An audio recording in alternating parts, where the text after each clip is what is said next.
Yeah. Joining me now, fitness expert and self-proclaimed greatest of all time, Rocky Sharma. How are you doing? Very good, thank you. Thanks for having me. What have you got me strapped into? A lot here? of different things. The first thing we'll do is unbuckle the top first. Okay. Okay, so basically what we're doing today is focusing on your hockey fitness and conditioning, pre-season and just getting going in the season. One of the first things I do with players in season is just, again, make sure that their summer program actually translates to on-ice performance. Around your ankles, you got basically a resistance band. And this is basically things that we want to be able to do daily because obviously the season is so long, practices are so grueling, that I want to train you so that you can practice good. And if you practice good, then you'll play good. So that's basically the format. How you play is how you practice, and how you work out is going to help you practice the way you want to play. Make sense? Practice hard, play hard. Yeah. I'll have you step in here first.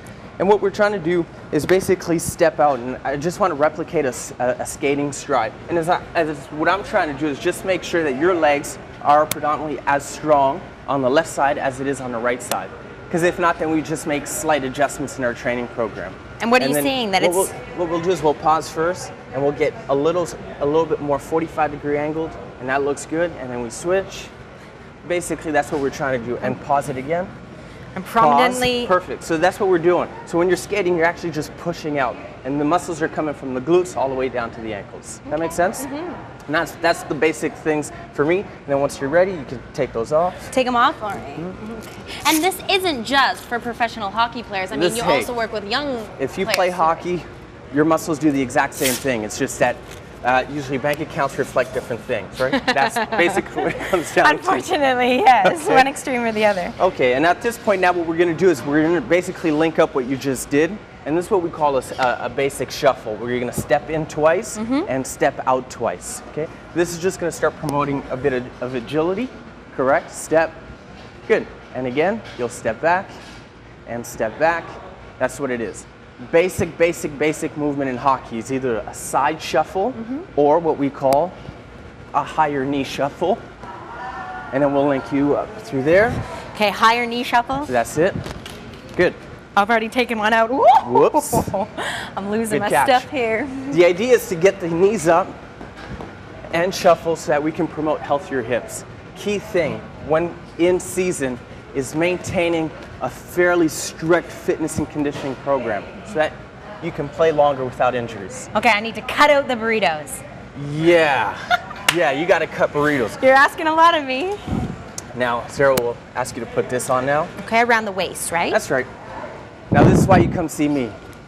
A lot of the drills you can be doing at home on your own, but when you get a trainer, what I'm going to try to do is actually give you a bit more strength, a bit more speed, a bit more conditioning, a bit more endurance, so you can actually go out and set personal bests on the ice. Make sense? Right, yeah. Okay, so now you're going to do the side shuffle again. You'll notice there's a bit of resistance, so it's going to be pulling you a little bit.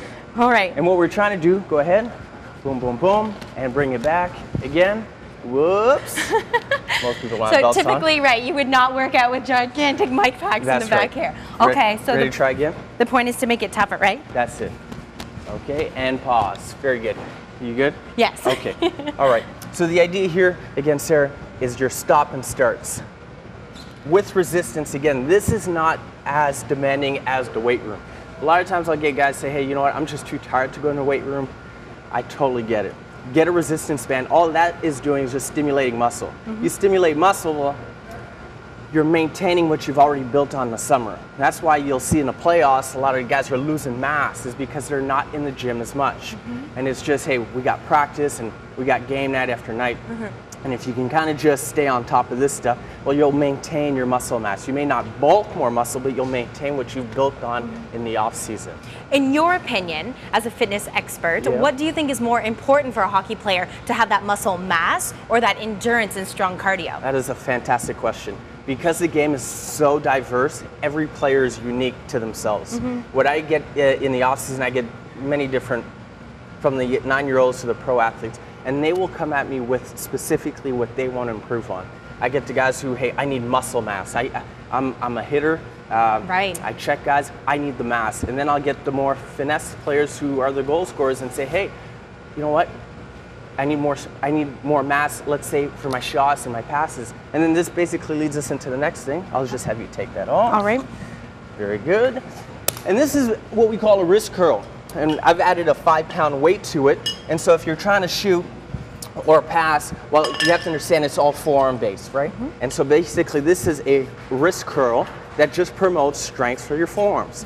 And again, this is maybe not something a whole team will want to do, but if your objective is to score more goals, you'll notice her forearms are going to start flexing and it gets a little tougher the higher you get, and control it back down, control it back down. You'll notice there's going to be a bit of tension in the forearm. Well, that's the exact muscle that you're using when you're passing or shooting a puck.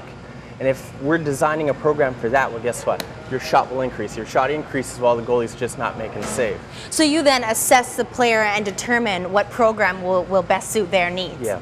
It's a joint partnership between the athlete and myself. Great. Because my success is based on your success. You make it, then we make it all. Rocky, thanks so much for showing me some moves today for the chat. You can head to Rocky's website for all of the information.